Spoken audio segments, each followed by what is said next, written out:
gising pa si mother. Okay. Dyan.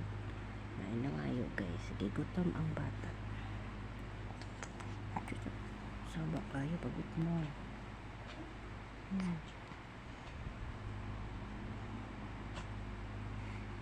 Saba kayo ang bata. Gutom ang akong baby.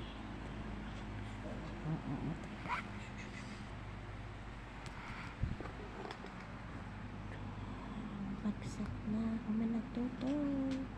Ang gutom na. Basta kapila mga yo. Ang buutan. Tulog tayo balik.